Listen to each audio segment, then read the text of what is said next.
പ്രഭാഷകൻ 48 അധ്യായം 1 മുതൽ 14 വരെയുള്ള വാക്യങ്ങൾ. അനന്തരം പ്രവാചകനായ ഏലിയ അഗ്നി പോലെ പ്രത്യക്ഷപ്പെട്ടു. അവൻ്റെ വാക്കുകൾ പന്തം പോലെ ജ്വലിച്ചു. അവൻ അവരുടെ മേൽ ക്ഷാമം വരുത്തി. അവൻ്റെ തീക്ഷ്ണതയിൽ അവരുടെ എണ്ണം ചുരുങ്ങി. കർത്താവിൻ്റെ വാക്കുകൊണ്ട് അവൻ ആകാശവാതിലുകൾ അടച്ചു. 3 പ്രാവശ്യം അഗ്നി ഇറക്കി. ഏലിയ അത്ഭുത പ്രവൃത്തികളിൽ എത്ര മഹത്വമുള്ളവൻ! അത്തരം പ്രവൃത്തികളുടെ പേരിൽ അഭിമാനിക്കാൻ കഴിയുന്നവർ മറ്റാരുണ്ട്?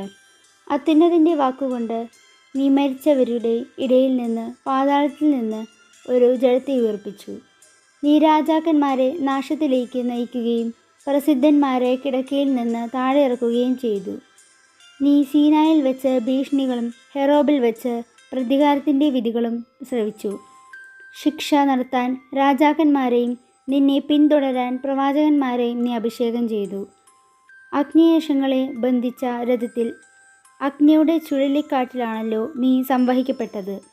ദൈവത്തിൻ്റെ കോപം ആളിക്കത്തുന്നതിനു മുമ്പ് അതിനെ തണുപ്പിക്കുന്നതിനും പിതാവിൻ്റെ ഹൃദയത്തെ പുത്രനിലേക്ക് തിരിക്കുന്നതിനും അങ്ങനെ യാക്കോബിൻ്റെ ഗോത്രങ്ങളെ പുനർസ്ഥാപിക്കുന്നതിനും വേണ്ടി നിശ്ചിത സമയത്ത് നീ തിരിച്ചു വരുമെന്ന് എഴുതപ്പെട്ടിട്ടുണ്ടല്ലോ.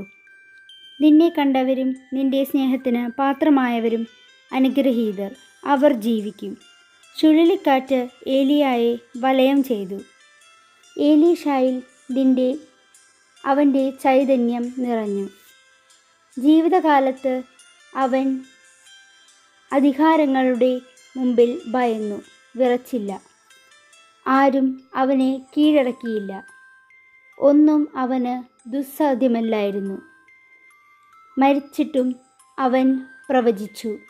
ജീവിച്ചിരുന്നപ്പോഴെന്ന പോലെ മരണശേഷവും അവൻ അത്ഭുതങ്ങൾ പ്രവർത്തിച്ചു. മത്തായിയുടെ സുവിശേഷം 6 അധ്യായം 7 മുതൽ 15 വരെയുള്ള വാക്യങ്ങൾ.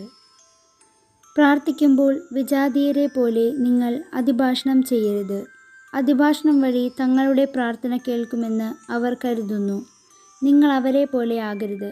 നിങ്ങൾ ചോദിക്കുന്നതിന് മുമ്പ് തന്നെ നിങ്ങളുടെ ആവശ്യം നിങ്ങളുടെ പിതാവ് അറിയുന്നു. യേശു പഠിപ്പിച്ച പ്രാർത്ഥന. നിങ്ങൾ ഇപ്രകാരം പ്രാർത്ഥിക്കുവിൻ. സ്വർഗസ്ഥനായ ഞങ്ങളുടെ പിതാവേ, അങ്ങയുടെ നാമം പൂജിതമാകണമേ. അങ്ങയുടെ രാജ്യം വരണമേ.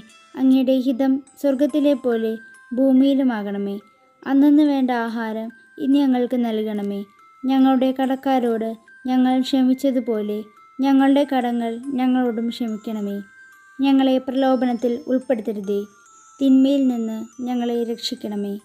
മറ്റുള്ളവരുടെ തെറ്റുകൾ നിങ്ങൾ ക്ഷമിക്കുമെങ്കിൽ സ്വർഗസ്ഥനായ നിങ്ങളുടെ പിതാവ് നിങ്ങളോടും ക്ഷമിക്കും.